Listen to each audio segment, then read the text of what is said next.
making mushroom soup. You know, I already cleaned the mushrooms.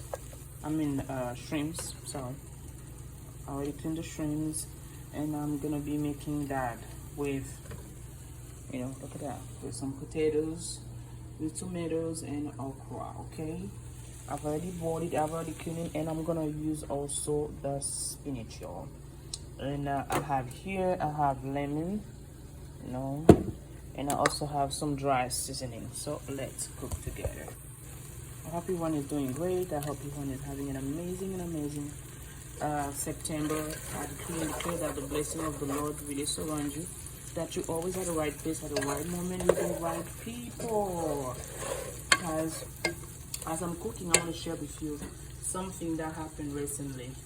When I teach you about, you know, always do what I do, because I know that one advice that my mom gave me, you know, my mom, you know, she raises 5 kids, and she always were busy, and anytime she would come back home, she would bring those fish that we call sardine, and those sardines were smelling so bad, y'all.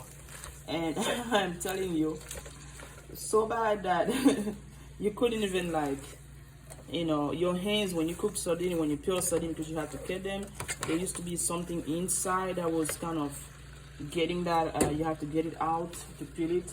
So we will take a time to kill it and peel it, and then, you know, so it was smelling so bad, y'all. Oh my god, I can't even believe that we used that.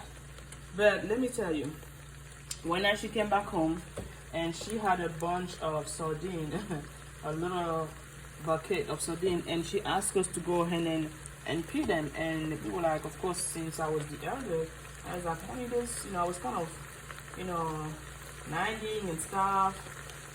You know, back then you could not even say a word to your mom. So I went ahead and obeyed, but I was really moody. And my mom just told me right there, she's like, listen, little girl, never ever go to the kitchen to make the food for your family when you're mad. I'm gonna wait until you're done, because I'm not gonna be eating that food with that mood, because you're gonna be, it's like you're poisoning me, because your vibration are so negative right now. And I'm telling you, until today, this is the advice that I don't take for granted, because I consider the kitchen as really a hospital. And I always say that if everybody will really be mindful for what they have in the kitchen, and they will replace the pills and make the fridge the pharmacy. So I'm really mindful of what I cook, not only what I cook, but how I cook it, and also the vibration and energy that I'm bringing home, and the energy that I'm bringing in the kitchen while I cook. And that really comes from my mom, y'all. It's a lesson that I learned a long time ago that I'm not gonna forget ever. I'm teaching it to my daughter today, teaching it to my son. Also enjoy cooking, and yeah, we have to be mindful of that. And sometimes, as mom, we don't notice that. Okay, some people, you know, don't notice that, because I want you especially to speak to mom today and say that the energy that you bring in home really matters. And when you don't notice that, the people around you are really affected by your energy, or they will notice that. So what happened recently is that you know, I made a meal like this one. So I made a meal, and then my sister came home and wanted to eat. So I gave it to her, and she literally, as soon as I gave it to her, she was like, but what is, you know, what is it? You know, what's wrong with you? Are you not enjoying cooking no more? I was like, what do you mean? So because your food is not tasting at all, like really there's no flavor in it, and that doesn't look like you. And I'm telling you, when she told me that, at first I wanted kind of, you know, I wanted to nag, but I was like, yeah, and I literally confessed that I'm tired. And I was really emotionally down, you know, so many things happening, not only the back to school, but also a lot of things personally. And you probably noticed I haven't even shared a video for a little while. But I'm telling you, y'all, it's all to share with you that your mood affects the way you do everything. Your mood also affects, you know, your productivity. When your mind is not okay, you know, everything that you do won't be okay. You are vibrating, and you're transmitting those vibrations to your family, you know, to your kids, to everyone around you. And I was lucky that my sister noticed that, because sometimes when we're going through stuff, we kind of have negate exactly what's going on. And I want you guys to really be mindful of that. Do not neglect your mental health ever. Do not just like say, oh, it's just my mind. You know, it's not just your mind, sis. It's not just your brain, sis. You are a human being living, you know, a human experience, and we all go through stuff. We all have good experience, we all have bad experience, we all have ups and downs, especially, you know, everything that's going on around us right now. We never know who or what someone is going on. So as this school is really starting, the school is really starting, I really want to share with you guys this, because in the past we have had so many society in the school, anywhere in community, and I want you as parents to really be mindful of your children. Be mindful of how they're feeling. Sometimes you're so busy going to jobs after job. I understand you have to pay the bills, but I want you to remember you are responsible of your children. You are in charge of your children.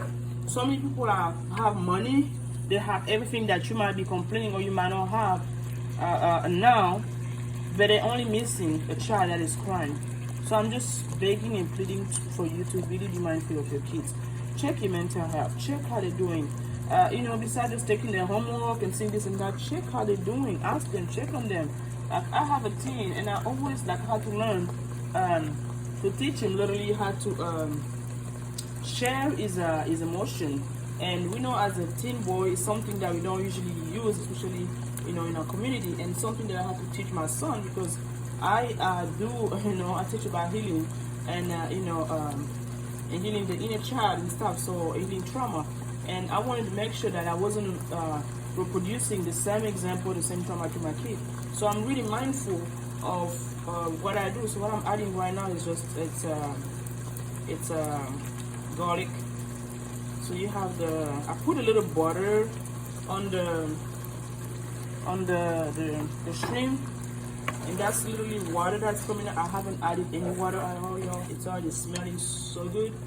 So I have the okra that I'm gonna add next, that are literally cooking. I put them to start cooking so that it won't be that hot, because I don't want to stay here. Look at that, y'all. It's so beautiful, isn't it? So I'm gonna add it now. And I didn't know, there's a trick that I watched a video the other day. I'm gonna share that with y'all. Someone might be beneficial. If you want it to draw, if you want your okra to draw, don't close it, okay? Don't cover it. But if you want it to draw, and if you don't mind, if you don't like that, just cover it, okay? So that's a little trick. And I like it when it, you know, when you can feel it, because usually we eat it with fufu. So I like that. I really like that, you know. So I'm not gonna cover it at all, so you can keep it. We learn every day in the kitchen, y'all. We really learn. And y'all, that's really everything. The last thing that I'm gonna add, I'm just gonna wait a little bit, but the okra should be almost ready. The last thing I'm gonna add is the potatoes, and the potatoes are really like done almost. So it's just, you know, sometimes when you think that you're busy, try to prep the stuff, try to prepare them, cook them, you know, aside. That's gonna save you time and energy. That's what I do. So I'm gonna add the potatoes toward the end, and they're already well done. And I told you I had the dry ingredients, and that's one thing that we usually add. Look at that. We usually add when we do soup. We usually add the lemon, because and when we don't have, I just squeeze a half of a lemon or a whole lemon. It's up to you. We usually add it so that it gives that little sour taste to the soup. And we only do that when we do soup, when we do bouillon. We have a traditional leaf that we usually cook, you know, green that we cook. It's a sour leaf, and we don't usually find it everywhere. So instead of using that, we're using the lemon to add that kind of sour. And I have the dry ingredient here. I have dry pepper, I have a little salt, you know, and I'm gonna have a little country onions just for the flavor, y'all. Bouillon is really, you know, soup is really about the flavor. And you can add as much as you want. You can add, you know, more things that you want. But I've noticed that the more ingredient, my stomach is really fragile, and I'm kind of really mindful of what I cook or how I cook it now. Before, I didn't know. I was just cooking and mixing stuff. So the least ingredient you really mix your stuff with, the better taste it is. So I'm really limited everything that I put in it. Some people will add more stuff, but here this is something that's already in here. It has green onions also, and then we're just gonna add it toward the end so that the flavor can stay, you know, so it doesn't cook that long. And I told you I am not gonna cover it because I want to make sure that you got that, you know, called in French bouillon. It has to be bouillon, you know, and y'all, it's smelling so good. And look at that, y'all, it has water already. I haven't even added water yet. So right now I'm just gonna add just a little bit of water because again it's soup. Really like a little bit of water. And let it like boil a little bit, probably for 5 minutes. And then it's gonna be ready.